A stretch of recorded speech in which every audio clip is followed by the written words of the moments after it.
Hello, friends. This is Dave Hurwitz, executive editor at ClassicsToday.com, here with Reference Recording.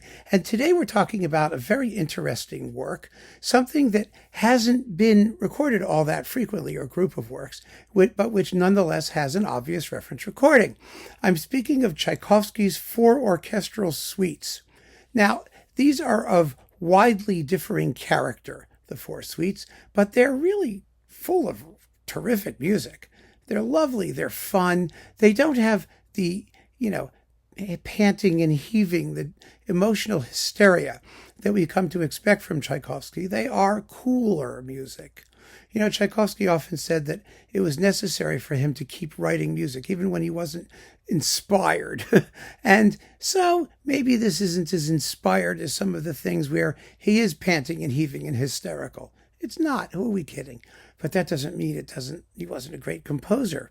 And even when he's not at his emotionally highest temperature, he was incapable of writing poor music, poorly scored music. These are suites. They're based on the dance. They're elegant. They have multiple movements full of character and charm. The second suite has 4 offstage accordions or something like that, humming along in the scherzo. They experiment with orchestral color and texture in ways that Tchaikovsky didn't do in his more sober works, in his symphonies and other things, and concertos. And so they really are marvelous. Now, there have always been popular bits of them. For example, the third suite's finale, the theme and variations. Dum ba dum bum ba da da da dum. It's a polonaise. Tchaikovsky wrote great polonaises. It could have come out of one of the ballets. It's marvelous. It's just a brilliant theme and variations that ends with that gorgeous dance thing. So that was popular, but the rest of the suite wasn't performed at all, which is ridiculous because it's great music and it makes the perfect finale to the rest of the suite. Number 4 is Mozartiana. It's based on transcriptions and borrowings from Mozart, various themes, including the Ave Verum Corpus and that crazy little organ jig he wrote that's like quasi-atonal. It's very interesting. And then another theme and variations in the finale. It's a lovely work that's always had its share of proponents. But the truth of the matter was that until this one, Antal Dorati's recordings, this is actually, they're in here. This is the Tchaikovsky Complete Orchestral Works 9 CD set on Philips. There's actually 2 boxes. This is volume 2. And these were marvelous. I mean, Dorati was a great Tchaikovsky conductor. He did the symphonies.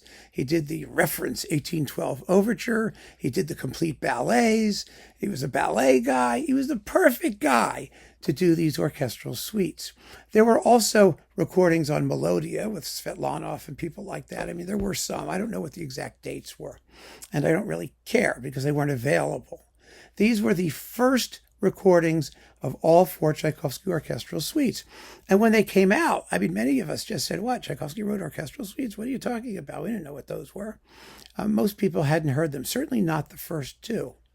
And that made these recordings special immediately, even aside from the fact that they're really terrific. So they were really the first major recordings. It's with the new Philharmonia. I mean, the first major recordings of these works.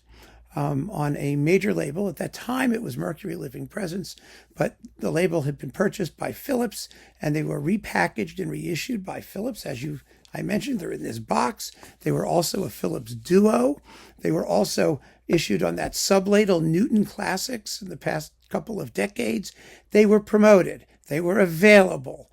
They were there. They were done by a named conductor who had specialized in Tchaikovsky and whose recordings of the ballets and the lesser-known Tchaikovsky were highly regarded. So they had all of the necessary qualities to become reference recordings above and beyond the interest of the repertoire itself. And the repertoire, of course, was major composer doing big, serious orchestral works that no one had ever heard before. Now, since that time, there have been other recordings of the suites. There were more of them on Melodia. There was Naxos did a series. Michael Tilson Thomas did them for Sony, and those really deserve to be reissued because they're really quite fine performances. There's a set of them on Chandos with Nimi Yarvi. There you go. Who's also very good at that kind of stuff. So we're not lacking anymore for recordings of the Tchaikovsky suites. But these have held their own. They've held their own because they are either superior performances, compared to most of the others, and because of the better sounding and better played. And, they have everything going for them. They have fended off all the competition. And the competition hasn't been all that numerous or all that strong when you're talking about sets of all four of these suites, because they're 40, 45 minutes each, except for the Mozartiana, which is shorter. But it's a commitment. It takes a commitment. So this is a case where the reference recording is not only excellent, but it was conveniently positioned to have the field of honor, to have the field to itself, and to be able to take advantage of its presence, to exploit its presence in the marketplace and its regular promotion by a major label to effectively retain its dominance. It's the recording most of us first learned these suites from, and it still sounds awfully good. It really, really does.